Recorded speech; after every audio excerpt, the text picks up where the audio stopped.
नमस्कार, good morning प्यारे बच्चों। आप लोगों के लिए CSS की क्लास में एक बार फिर से हम हाजिर हैं। कल आपको हमने सिलेक्टर्स पढ़ाए थे, जिसमें आपको हमने दो सिलेक्टर पढ़ाया था, आईडी सिलेक्टर और एक आपको हमने बताया था यूनिवर्सल सिलेक्टर। तो दोनों हमको उम्मीद है कि आप लोगों ने प्रैक्टिस कर ली होगी। आज हम आपको बच्चों पढ़ाने जा रहे हैं टैग सिलेक्टर, जो कि सबसे आसान सिलेक्टर है। टैग सिलेक्टर का मतलब ये होता है कि जो HTML का टैग है, उस टैग के लिए पार्टिकुलर आप क्या करते हो कि CSS लिखते हो। कह रहा है the tag selector is use to redefine existing HTML tag. जो HTML के टैग बने हुए उन्हीं को रीडिफाइन करता है। Select this option if you want to change the formatting option of HTML tag. कहते इसका यूज़ तुम्हें तब करना है जब तुम उस टैग जो HTML बना हुआ ना, उसकी फॉर्मेटिंग को चेंज करना चाहते हो, तो तुम क्या यूज़ करोगे? टैग सेक्टर का यूज़ करोगे। ठीक है, तो टैग सेक्टर को कैसे यूज़ करना है वो हम आपको अब प्रैक्टिकली दिखाना चाहते हैं। ठीक है, तो आते हैं हम लोग नोटपैड प्लस प्लस में, और यहाँ पर हम आपको दिखाते हैं कि कैसे आपको इसमें काम करना है। ठीक है, तो पहला काम तो बच्चों फाइल ओपन कर लेना, उसके बाद यहाँ से जाके नोटपैड में लैंग्वेज को चेंज करके HTML कर लिया करो। और फिर यहाँ से आप जैसे आप अभी तक काम करते आए हैं, HTML हेड और स्टाइल। ठीक है, इतना लिखने के बाद अब आप किस HTML टैग के लिए सिलेक्टर बनाना चाहते हैं, उस HTML टैग का नाम आप लिखें।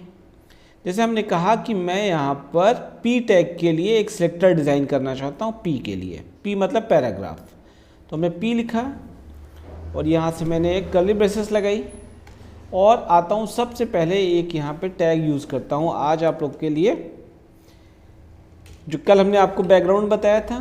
फिर से एक बार देखते हैं इस पैराग्राफ के बैकग्राउंड को चेंज करने के लिए। इस बार हमने यहाँ पे इसको कर दिया येलो। ठीक है, फिर एक हमने यहाँ पे आपको लगा दिया कलर, यहाँ पे कलर हमने कर दिया 2। ठीक है, फिर ऐसा ही एक टैग हमने और फिर लिया, उसका नाम हमने दिया H1। H1 टैग में आ गए। यहाँ पर हम एक नई चीज़ यूज़ करते हैं, हमने लिखा बॉर्डर। फिर यहाँ पे लिखा सॉलिड रेड 2 पिक्सल।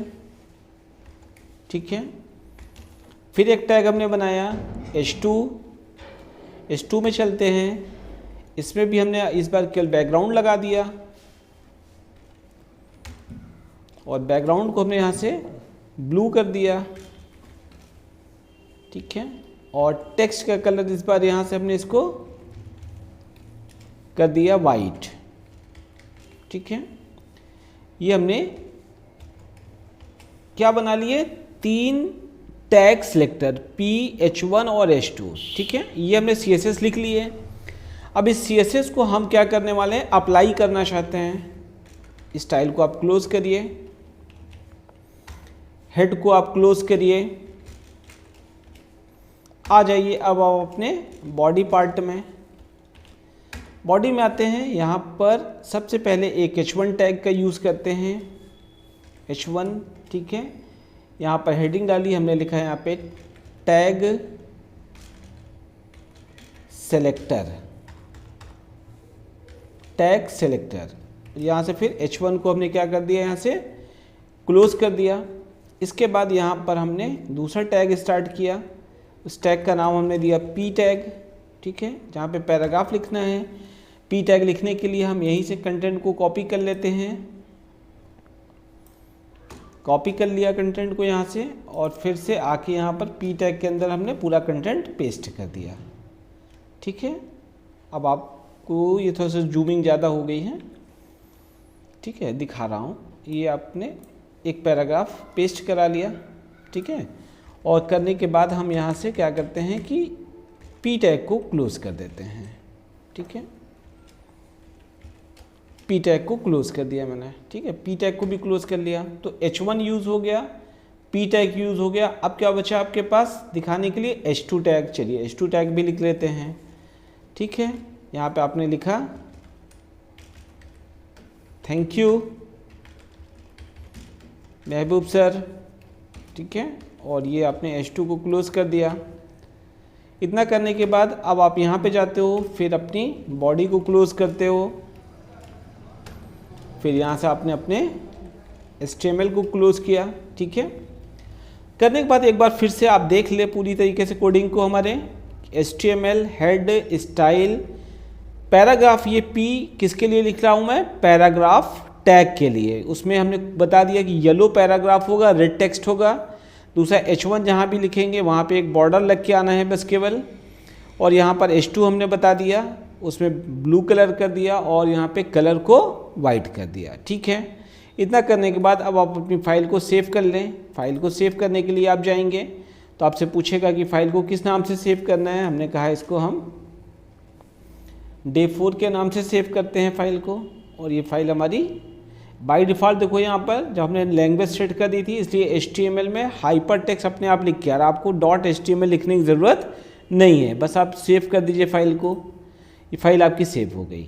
अब आप इसके आउटपुट को देखेंगे। आउटपुट कैसे देखना बच्चों आपको, यहाँ पे आप जाइए, ओपन इनटू में जाइए और यहाँ पे आप देखेंगे कि डिफ़ॉल्ट व्यूअर पे क्लिक करेंगे तो देखिए आपको यहाँ पे दिखाई दे रहा है कि आपका टैग सिलेक्टर जो हमने H1 लगाया था, ठीक है, दिखा रहा हूँ। देखिए आप यहाँ से H1 के लिए केवल कोडिंग, H1 पे आपने क्या लिखा है, बॉर्डर सॉलिड रेड 2 पिक्सल। यहाँ पे देखिए आपके H1 के चारों तरफ बॉर्डर दिखाई दे रहा है, गुड। फिर P टैग देख लीजिए ज़रा, P पे आपने क्या लगाया था, बैकग्राउंड कलर येलो और कलर रेड। देखिए यहाँ पे बैकग्राउंड क्या हो गया, येलो हो गया है और टेक्स्ट रेड हो गया। फिर तीसरा वाला भी आप देख लें, H2 के लिए आपने क्या लिखा था कोडिंग, बैकग्राउंड कलर ब्लू। देखिए बैकग्राउंड ब्लू आ रहा है, उस पर आपने कलर वाइट लगाया था, वाइट आ रहा है। तो इस तरीके से आप क्या करते हो बच्चों कि टैग सिलेक्टर को डिज़ाइन कर लेते हो, ठीक है। क्लियर है यहाँ पे, ठीक है। तो ये पैराग्राफ हो गया, ये H1 हो गया और ये आपका H2 हो गया। तो मेरे ख्याल से ये आपको समझ में आ गया होगा, ठीक है। समझ में आ गया है तो फिर आगे हम लोग चलते हैं दूसरे सिलेक्टर की तरफ। उस सिलेक्टर का नाम है आपका, एक सिलेक्टर होता है जिसको हम लोग बोलते हैं ग्रुप सिलेक्टर, ठीक है। ग्रुप सिलेक्टर क्या होता है बच्चों, जैसे आप कई सारे टैग को एक साथ एक डिज़ाइन देना चाहते हो, ठीक है, तो आप क्या यूज़ करो वहाँ पर, सिलेक्टर ग्रुप में। चलो हम यहाँ से तीनों टैग हटा देते हैं, ठीक है ना। अब देखो यहाँ पे P लिखा था आपने, ठीक है, कोई बात नहीं। फिर आप यहीं पे आ जाओ, आपने यहीं पे क्या लिख दिया, H1 भी लिख दिया, कामा आपने यहीं पे क्या लिख दिया, H2 लिख दिया ग्रुप में, 3 टैग। अब देखो येलो क्या है इसका ध्यान से रखना, बैकग्राउंड और टेक्स्ट क्या है, रेड है। सेव किया फाइल को, ठीक है, रिफ्रेश करते हैं, देखो तीनों जगह पर अप्लाई हो गया एक ही कोड। क्यों एक ही कोड तीनों पर अप्लाई हो रहा है, क्योंकि तीनों क्या है, एक ग्रुप में बने हुए हैं। तो जब हम लोग क्या करते हैं, कई टैग को एक साथ कामा लगाकर लिख देते हैं तो उसको हम लोग क्या बोलते हैं, ग्रुप सेलेक्टर्स। मेरे ख्याल से समझ में आ रहा होगा बच्चों, बहुत ही आसान है, ठीक है। तो आप इस पे भी काम कर सकते हैं। तो ये 2 टैग आपको बहुत ही ईजी और आसानी के साथ मिल जाते हैं, ठीक है। चलिए अब हम लोग आगे बढ़ते हैं अगले सिलेक्टर की तरफ, ठीक है। तो टैग सिलेक्टर आपको समझ में आ जाना चाहिए। अब हम लोग अगले टैग की तरफ बढ़ते हैं जिसका नाम है क्लास सिलेक्टर, ठीक है। क्लास सिलेक्टर क्या है कि जैसे आप आईडी सिलेक्टर का यूज़ करते थे उसी टाइप से आपको क्या करना है कि क्लास सिलेक्टर को भी यूज़ करना है। बस एक छोटा सा फ़र्क यहाँ पर हो जाता है कि हम लोग आईडी सिलेक्टर हैज़ लगा के बनाते थे, जबकि क्लास सिलेक्टर हम लोग बच्चों कैसे बनाते हैं, डॉट लगाकर, ठीक है। तो फुल स्टॉप वाला जो निशान होता है इसको डॉट बोलते हैं, ठीक है ना। इस सिंबल का हम लोग क्या करते हैं, यूज़ करते हैं। कहते हैं it is use to define any HTML element which has the class attributes. मतलब ऐसा भी हो सकता है कि HTML का कोई ऐसा टैग हो जो आईडी को सपोर्ट ना करे। अब अगर कोई टैग आईडी को सपोर्ट नहीं कर रहा है तो आप उस पर कैसे CSS अप्लाई कराओगे। तो उस केस में आपको क्या यूज़ करना पड़ता है, क्लास सिलेक्टर का यूज़ करना पड़ता है, ठीक है। तो चलिए हम लोग शुरू करते हैं क्लास सिलेक्टर बनाना, ठीक है। आ जाओ बच्चों, क्लास सिलेक्टर बनाते हैं हम लोग। क्लास सिलेक्टर बनाने के लिए आपको क्या करना है, यहाँ पर हम लोग आते हैं पूछता है कि क्लास किस नाम से बनाना है, हमने यहाँ पे लगाया डॉट लगाया, यहाँ पे हमने लिखा मान लो एशियन, ठीक है, एशियन नाम हमने दिया यहाँ पर, क्योंकि ये मेरे इंस्टीट्यूट का भी नाम है एशियन इन्फोटेक, जो कि झूसी में मेरा सेंटर है, वहीं से मैं इसको बिलोंग करता हूँ। इलाहाबाद में प्रयागराज में रहता हूँ, झूसी में मेरा अपना खुद का सेंटर है एशियन इन्फोटेक के नाम से। तो मैं वहीं बच्चों को पढ़ाता भी हूँ, होम ट्यूशन भी देता हूँ और स्पेशल बच्चों को ट्रेनिंग भी कराता हूँ, ठीक है। तो उसी लिए मैंने इसका नाम यहाँ पे एशियन डाल दिया है, ठीक है। अब यहाँ पर एशियन में हमने जैसे यहाँ पर ये चीज़ें तो रखी थी, एक दो चीज़ें हमने यहाँ पे और बढ़ाते हैं, जैसे हमने यहाँ पे, ठीक है, एक हमने ये बना लिया, एक टैग हम यहाँ पे और बनाते हैं, इसका नाम हमने दे दिया, क्लास का नाम डाल के हमने डाल दिया ALD, अपना प्यारा इलाहाबाद, ठीक है। यहाँ पर हम केवल दो चीज़ें डालने वाले हैं, जैसे एक हमने डाला अलाइन, अलाइन नहीं होता बच्चों, यहाँ पे टेक्स्ट अलाइन होता है, ठीक है। टेक्स्ट अलाइन का मतलब होता है कि हम टेक्स्ट को कैसे अलाइन करना चाहते हैं। तो आपको यहाँ पे लेफ़्ट, राइट, सेंटर, जस्टिफाई 4 चीज़ें मिलती हैं। तो अभी हम अपने पैराग्राफ को करने के लिए हम इसको क्या करने वाले हैं, जस्टिफाई, ठीक है, जस्टिफाई कर देते हैं यहाँ से, ठीक है। और एक काम और करने वाले हैं इसके साथ कि हम इसकी विड्थ को थोड़ा सा कम करना चाहते हैं कि पूरे स्क्रीन पर ना आए, WIDTH विड्थ बोलते हैं इसको। विड्थ में आगे हमने बोला इसको हम 300 पिक्सल तक ही रखना चाहते हैं, ठीक है। और इसमें हम क्या करने वाले हैं, एक बॉर्डर भी डालने वाले हैं, ठीक है, बॉर्डर भी डालने वाले हैं, ठीक है, सॉलिड ब्लैक 2 पिक्सल, ठीक है। और ये हमने बंद कर दिया, ठीक है। अब हम लोग ये तो कोडिंग कर लेते हैं, ठीक है ना। ये एक क्लास है एशियन, ठीक है ना, इसके अंदर क्या खूबियाँ हैं कि बैकग्राउंड होगा। ये एक इलाहाबाद नाम से ALD नाम से एक क्लास है, जिसमें टेक्स्ट को जस्टिफाई कराऊंगा, विड्थ को कम कराऊंगा और बॉर्डर लगाऊंगा, ठीक है। तो चलो फिर हम लोग देखते हैं ज़रा से कि H1 पर हम लोग किसको यूज़ करने वाले हैं, एशियन को यूज़ करने वाले हैं, ठीक है। यहाँ पर हम लिखते हैं क्लास इक्वल टू, क्लास का नाम बच्चों क्या लिया था हमने, देख के बताइए, एशियन, ठीक है। ये हमारा क्लास हो गया। ये किस पे अप्लाई करेंगे, H1 पर, ठीक है। फिर P पर हम लोग अपना दूसरा वाला जो LD बनाया हुआ है उसको यूज़ करने जा रहे हैं।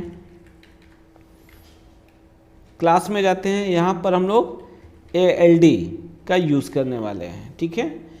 और H2 पे फ़िलहाल के लिए भी हम कुछ भी अप्लाई नहीं करने जा रहे हैं, इसको खाली छोड़ दिया मैंने, ठीक है। तो 2 टैग हो गए। अच्छा, थोड़ा सा कंटेंट इसी को कॉपी पेस्ट करके बढ़ा लेता हूँ ताकि थोड़ा सा पैराग्राफ आपको अट्रैक्टिव दिखाई दे, इसी में थोड़ा सा कंटेंट पेस्ट कर देता हूँ और, ठीक है। तो इस कंटेंट को हमने इसमें पेस्ट कर दिया, ठीक है।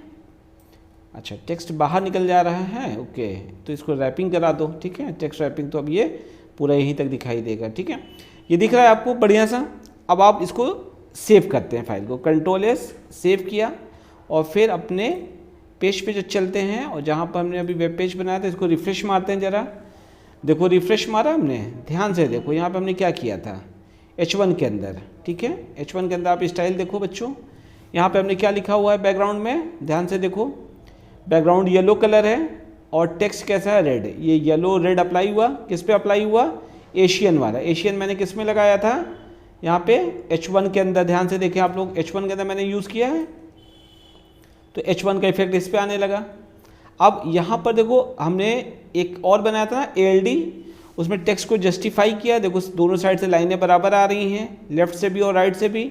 और साथ में हमने क्या किया था, यहाँ पे एक बॉर्डर लगाया था ब्लैक कलर का। देखो इस टेक्स्ट के चारों तरफ बॉर्डर भी आने लगा, ठीक है। और फिर यहाँ पर हमने इसकी विड्थ कितनी दी थी, 300 पिक्सल की। मतलब यहाँ से यहाँ तक टोटल कितना पिक्सल है, 300 पिक्सल, ठीक है। मेरी बड़ी स्क्रीन की वजह से 300 पिक्सल पे ये रेजोल्यूशन दिखा रहा है आपको, ठीक है। तो आप बढ़िया से इसको लगा सकते हो, ठीक है। क्लियर है, बात समझ में आ गई होगी मेरे ख्याल से तीनों टैग के बारे में। अब तो मेरे ख्याल से किसी को कोई डाउट नहीं होगा, ठीक है ना।